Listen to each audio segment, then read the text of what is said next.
Muy bien, y vamos a comenzar y vamos a seguir en realidad con Andrea Rivera en este Mesa Central que va a ser un poquito distinto y especial durante el mes de febrero.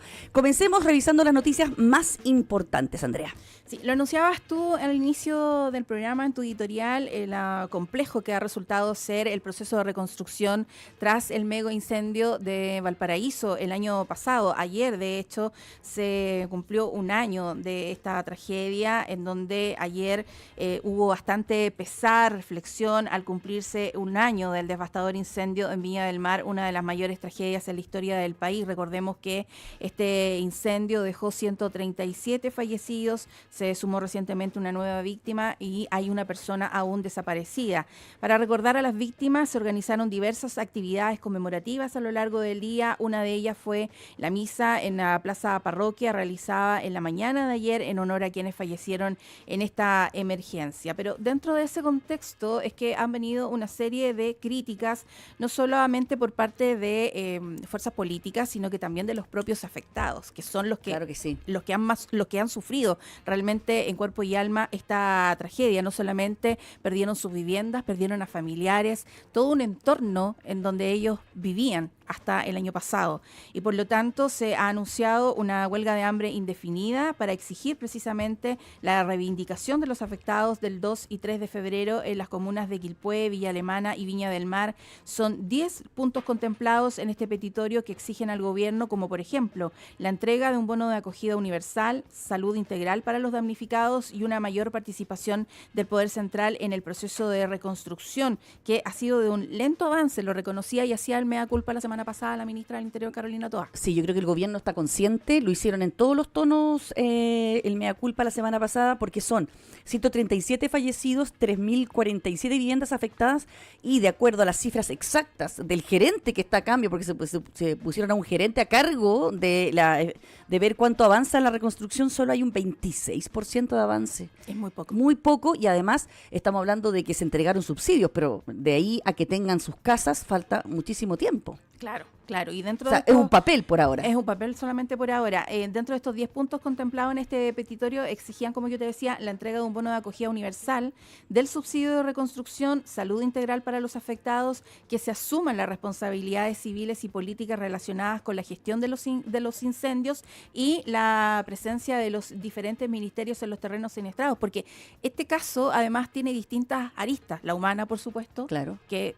tiene relación con la reconstrucción, el proceso de reconstrucción en sí mismo, que la ministra Javiera Toro decía, esto estaba pensado en 5 años. ¿Puede una familia Pero esperar ¿puede una familia esperar tanto tiempo? Es lo que nos ¿No preguntamos es cierto? todos, El ¿no? otro día la alcaldesa de Quilpué, que entrevistaba a Ramón Ulloa en Doble Clic, decía, estas personas vivieron una verdadera tormenta de fuego, luego una tormenta de lluvia y ahora una tormenta de incertidumbre, porque no saben a ciencia cierta cuándo finalmente van a tener una respuesta final y cierta de cuándo se van a reconstruir sus viviendas. Y el otro tema que señala, ¿no es cierto?, este drama de Viña del Mar es cómo el Estado falla en ayudar a las personas. Yo creo que hay toda una reflexión al respecto, porque lo que estamos viendo acá y lo que ven los propios damnificados es que las únicas viviendas que se han reconstruido, que existen ya concretamente y que se pueden ver en el lugar, han sido construidas por privados, claro, por el desafío Levantemos Chile, o por personas particulares que lograron los recursos suficientes para poder ponerse en pie nuevamente. Entonces yo creo que es una muy mala señal, y yo creo que sí hay conciencia, pero no sé si van a hacer algo tan distinto como para que veamos un resultado diferente en ese lugar. Y lo que conlleva, Mónica, también el desafío en crisis similares futuras que puedan venir. Estar preparados, porque ya hemos enfrentado olas de calor bastante intensas. Afortunadamente no hemos tenido desgracias y ojalá que siga así, pero para eso se requiere medidas de prevención, de educación, la actuación oportuna, correcta de las distintas institucionalidades que necesitan trabajar mancomunadamente precisamente para evitar catástrofes tan potentes como la que ocurrió el año pasado con estas 137 personas que fallecieron en este mega incendio en la región de Valparaíso. Así que bastante complejo. Bastante complejo. Pasemos a otro tema. Pasemos a otro tema. Que también lo mencionabas tú, se va a cumplir un año de la muerte del expresidente Sebastián Piñera. Exactamente. Y esto también se ha dado en un contexto de las divergencias que se han generado en torno a esta idea de construir una estatua frente al Palacio de la Moneda en honor al expresidente que falleció en febrero, el 6 de febrero del 2024. El jueves se cumple. El jueves se cumple precisamente un año de la muerte. Oye, yo creo que es inevitable pensar, o todos recordamos, ¿qué estábamos haciendo en ese minuto? Porque lo tenemos grabado, yo por lo menos lo tengo. Nosotros también. Porque, bueno, ustedes estaban trabajando. Estábamos trabajando cuando recibimos el aviso de la caída de un helicóptero en Lago Ranco. ¿Ya? Y ahí comenzó inmediatamente la especulación con respecto a quiénes podrían ser. Porque esto fue como a la hora al mediodía. Fue como el mediodía, entre 1 y 2 de la tarde, yo diría, más o menos. De un miércoles tiene que haber sido, Sí. ¿no? Porque fue, si el aniversario es jueves, el año pasado tenía Probablemente, no sé si... Era un día de semana, pero al fue un día de mediodía semana. estabas trabajando y te enteraste. Yo Y estaba no, de vacaciones. Yo estaba cerca. Estaba tan cerca que en un minuto pensé en movilizarme hacia el lugar para ponerme a disposición del trabajo, pero justo tenía COVID, así que estaba un poquito complicado llegar para allá. Bueno, lo cierto es que su entorno y su familia prepara una serie de homenajes. La figura de su hija Magdalena, además, ha ido ganando lugar como promotora principal de sus ideas al mando de diversas fundaciones familiares que representaban su visión. Chile Vamos estudia, dicen, llevarla incluso como candidata al Congreso, una idea que comparte la senadora Paulina Núñez de Renovación Nacional. Ella decía que sin duda sería un gran aporte en el Senado, en el Congreso Nacional, y evidentemente lo vemos como un legado del presidente Sebastián Piñera. Pero quien también ayer habló fue la ex primera dama Cecilia Morel, que defendió la posibilidad que se erija una estatua del presidente Sebastián Piñera en las inmediaciones del Palacio de la Moneda. En una entrevista con el diario El Mercurio sostuvo que nosotros convivimos con muchos retratos y estatuas de expresidentes en los 2 periodos de la presidencia. Es un rasgo característico de nuestro país, la fuerte tradición republicana que siempre ha honrado a sus presidentes. Me parece un acto de justicia, dijo, con su legado y compromiso con la democracia. Y sobre ese legado destacó que suelen nombrar muchos logros concretos que de alguna manera reflejan su persona y forma de ser, como la reconstrucción después del terremoto del 2010, el rescate de los mineros y la creación de empleos, decía la ex primera dama. Sin embargo, para ella, dijo, el principal legado de Sebastián fue resguardar nuestra democracia frente a los intentos por derrocarlo. La coherencia y consistencia de Sebastián con los valores que comulgaba son incuestionables: la defensa de la democracia, el respeto irrestricto a los derechos humanos, la solidaridad, la libertad como derecho fundamental y la igualdad de oportunidades para que cada persona pueda desarrollar su propio proyecto de vida, decía Cecilia Morel en esta entrevista con el diario El Mercurio. La primera que da después del fallecimiento de su marido, así que es muy interesante sus palabras. Hay un efecto que sin duda va a estar presente en este año, primer aniversario, y es el efecto que puede tener su legado en los próximos candidatos presidenciales, porque ya se está iniciando la campaña presidencial. En las encuestas del fin de semana no le fueron favorables a la derecha. Matei sigue liderando, pero bajó un poquito, y subió mucho Michelle Bachelet, que nuevamente se mantiene o reaparece o vuelve. Sobrepasando a Kast, ¿no? Exactamente. Se mantiene la exmandataria en la encuesta, pero Matei bajó un poco. Entonces yo no sé si van a las fuerzas de Chile Vamos, de alguna manera, tratar de aprovechar este aniversario justamente para fortalecer el mensaje de ellos, que evidentemente es el mensaje del expresidente Piñera con vistas a las elecciones presidenciales. Recordemos además que cuando se produjo la muerte del expresidente Sebastián Piñera, Evelyn Matei fue una de las mayormente afectadas con su muerte. Recordemos que además fue su ministra del Trabajo. Entonces, hay que ver también, como dices tú, de qué manera recogen ese legado en Renovación Nacional y la UDI, porque Evelyn Matei hasta ahora es solamente candidata presidencial oficial de Renovación Nacional y la UDI. Falta la definición de Evópoli. Claro. Bueno, justo vamos a conversar un ratito más con Ignacio Briones de Evópoli, y justamente todos los personeros, estuvimos conversando también la semana pasada con el presidente, el nuevo presidente de Evópoli, y con parlamentarios, todos indican que tienen que ponerse detrás Evelyn Matei, lo tienen bastante claro, pero no lo han confirmado porque creo que tienen sus reuniones ya planificadas para marzo. Sí. oficialmente. De hecho, ha tenido alguna trayectoria también en el extranjero. Estuvo en Panamá. Sí. La semana pasada, Evelyn Matei, Sí. justamente cuando se aprobó la reforma previsional. Uh-huh. Entonces, ahí también hay que ver de qué manera los analistas lo tendrán también mucho más claro, de qué manera también puede haber pegado algo el tema de la reforma previsional a la caída que tuvo Evelyn Matei. Claro, yo lo veo bastante marcado, lo decía yo en mi editorial, solamente el 50% de las personas que se identifican con la derecha o la centro derecha está de acuerdo, y el 84% en el caso de quienes se identifican con la izquierda o la centro izquierda. Es decir, la gente que está más cercana al gobierno, podríamos decir, quedó mucho más contenta con la reforma de pensiones que la gente que vota por la derecha. Así que ahí está complicado el panorama, podría ser una de las explicaciones de la baja de Evelyn Matei en las encuestas. Ahora, ¿qué la beneficia? Y es que a un año de la muerte del expresidente Sebastián Piñera, el 69% tiene una imagen positiva del fallecido exmandatario, lo que significa el registro más alto de 1994. Y los principales hitos por lo que es recordado el expresidente es el rescate de los 33 mineros y la gestión de la pandemia, dos elementos que son muy positivos. Claro. Así que de alguna manera ahí van a tener que ver cómo aprovechar, ¿no es cierto?, ese legado que deja el expresidente. ¿Quién toma la posta de ese legado? Ese es ¿Te acuerdas que también se decía mucho al principio, al comienzo, que también la propia Cecilia Morel podría ser parte de llevar adelante este legado, pero también han tomado la posta sus propias hijas? Claro.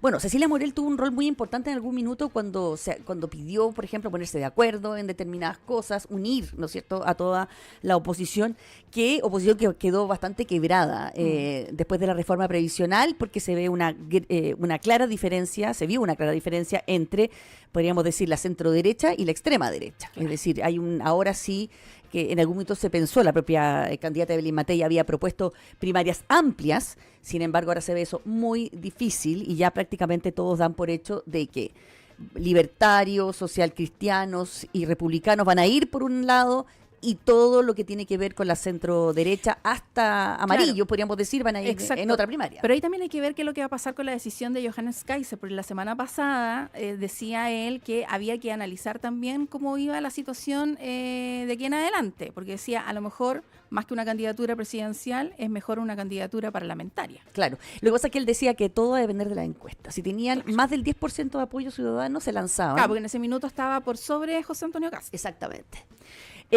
Yo no lo vi en las últimas, no lo vi en las encuestas del fin de semana, no me acuerdo de su cifra. Ahora, respecto de la polémica de la estatua del expresidente en la Plaza de la Constitución, de acuerdo a CADEM, un 53% de los encuestados cree que tiene que hacerse y un 44% dice que no. Ahí está la opinión ciudadana. El gobierno que ha dicho que eso hay que analizarlo. Quedó para marzo también, claro, porque analizarlo en su mérito y oportunamente. En el Congreso se iba a discutir, se intentó discutir antes del cierre del año legislativo, pero el Partido Comunista presentó una moción que impidió que se viera y se votara antes de irse de vacaciones, así que quedó para marzo también. Sí. Pasemos a otro tema, porque el presidente Gabriel Boric viaja a Montevideo, Uruguay, donde va a realizar una visita de trabajo con el presidente de ese país, Luis Lacalle Pou, todo esto con la finalidad de poder fortalecer la cooperación política, económica y social entre ambas naciones. Va a sostener esta reunión de trabajo con el presidente Lacalle Pou y allí abordarán temas prioritarios entre ambos países. Luego también va a sostener un encuentro con el expresidente José Pepe Mujica, planeado como un espacio de diálogo para consolidar los vínculos históricos con Uruguay en torno a valores compartidos como la justicia social y también la solidaridad regional. Recordemos que el expresidente Pepe Mujica asumió la presidencia de Uruguay entre los años 2010 y 2015, en donde precisamente remarcó su austeridad y también la propagación de valores como la búsqueda de felicidad. Y el pasado 9 de enero informó que el cáncer de esófago que padece se expandió por todo su cuerpo, que ya no le pidieran más entrevistas, que ya había terminado su ciclo y dijo sinceramente, me estoy muriendo y el guerrero tiene derecho a su descanso. Mira. Sí. eso fue en esa oportunidad. Y ya siguiendo con la agenda del presidente Gabriel Boric. ¿Él no tiene vacaciones todavía que estén anunciadas? ¿La del presidente? Uh-huh. Sí, pero no me recuerdo exactamente su fecha. Sé que tiene una expedición, algo así como un trekking que no es muy fácil en el sur del país. Ya. Así que habrá que esperar cuando porque yo sé que salía el ministro, yo le he ido preguntando a cada una de las autoridades, el ministro Marcel está trabajando porque hoy día tiene pauta a las 11 y tanto. El ministro de Educación se fue de vacaciones, la ministra todavía me dijo que no iba a tomar vacaciones porque dice que siempre pasa algo, así que prefiere no a ver si se puede arrancar unos días, pero si no va a ser difícil, sobre todo por los incendios forestales que pueden arreciar en el mes de febrero. No sabía del presidente. Ya. Vamos a esperar entonces su agenda vacacional. Ya. Lo cierto es que también este lunes por la tarde el presidente Gabriel Boric se va a reunir con el presidente electo Yamandu Orsi, quien asume la presidencia de Uruguay el próximo 1 de marzo y con él también va a reforzar lazos diplomáticos y establecer prioridades conjuntas para el futuro, especialmente en áreas como la descentralización, el urbanismo sostenible y también el bienestar social. Perfecto, ahí están las novedades entonces del presidente. Y nos vamos a esta guerra comercial que no tiene tregua, que cada vez se vuelve y se torna más intensa, porque el presidente Donald Trump confirmó el sábado por la noche la imposición de aranceles a productos provenientes de México, Canadá y China, un 25% en el caso de sus vecinos norteamericanos y de un 10% para el gigante asiático, un anuncio que además fue respondido con medidas recíprocas por parte de los tres países, dando así inicio a una nueva guerra comercial, tal como ocurrió en el primer gobierno de Donald Trump, pero ahora con más actores involucrados. La orden del mandatario incluye todos los bienes de México y Canadá, con la excepción del petróleo y gas canadiense, que van a ser grabados con un 10%. Ya. En el caso de China, el 10% se sumará a los aranceles ya existentes, heredados de la administración de Joe Biden, y va a afectar a todos sus productos sin exclusiones. Todos. Perfecto. Ya, según Trump, estas medidas se han tomado por razones de seguridad nacional. Acusa, por ejemplo, a México y a Canadá de no colaborar en la seguridad fronteriza de su país, mientras que responsabiliza a China por la llegada masiva del fentanilo, una droga que ha generado una gran aumento de personas con problemas de adicción. Es que, bueno, en ese sentido tiene razón, porque las cifras lo indican. Lo que está entrando, a ver, hay una diferencia entre el fentanilo que existe en Chile, por ejemplo, que tiene un uso médico. Que tiene un uso médico y que es legal, que es un líquido que solamente puede estar en manos de profesionales de la salud en los hospitales, porque es un medicamento que funciona y es muy eficaz y muy bueno para aquellos que están sufriendo grandes dolores. Claro, es paliativo, es como la morfina. Y también en las operaciones, por ejemplo. Es fundamental tenerlo porque es realmente para situaciones complejas. Ahora, el problema es que se está produciendo fentanilo artificial en México con insumos chinos.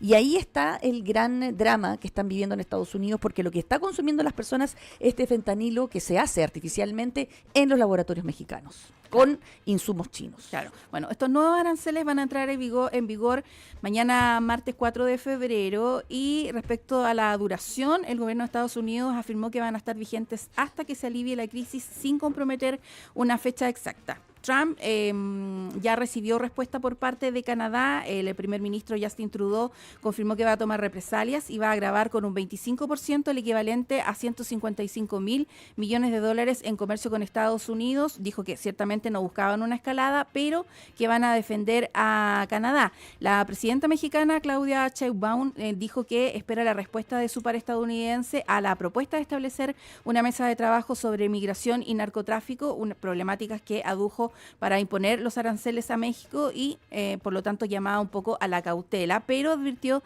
que si bien la medida de un 25% de aranceles tiene efectos para ambos países, van a ser muy graves para la economía de Estados Unidos. Mientras que China también se opone firmemente a estas nuevas tarifas impuestas por el presidente Trump y prometió tomar las contramedidas correspondientes para salvaguardar decididamente sus derechos e intereses, que están profundamente insatisfechos y se oponen firmemente a estos aranceles. Y Trump también ya amenaza a la Unión Europea con aranceles. Dicen que también se van a defender, que él va a buscar terminar con este desbalance que existe actualmente, y también ha dicho que valdrá la pena todas estas medidas para garantizar los intereses de Estados Unidos, que habrá cierto dolor, decía él, Sí, tal vez, o tal vez no, pero dijo se va a resguardar que Estados Unidos vuelva a ser grande otra vez y valdrá la pena todo el costo que debemos pagar. Bueno, estamos frente a la promesa de campaña de Trump de iniciar esta guerra comercial con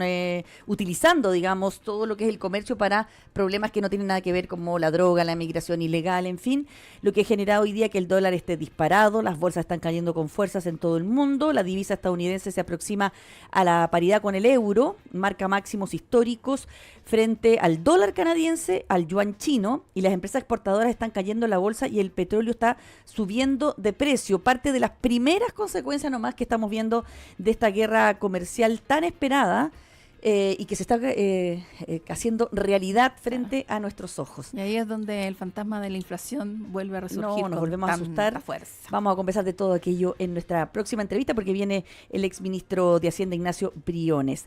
Muchísimas gracias, Andrea. Nos vemos más ratito. Nos vemos más ratito. Nos vemos más ratito. Resumen de noticias.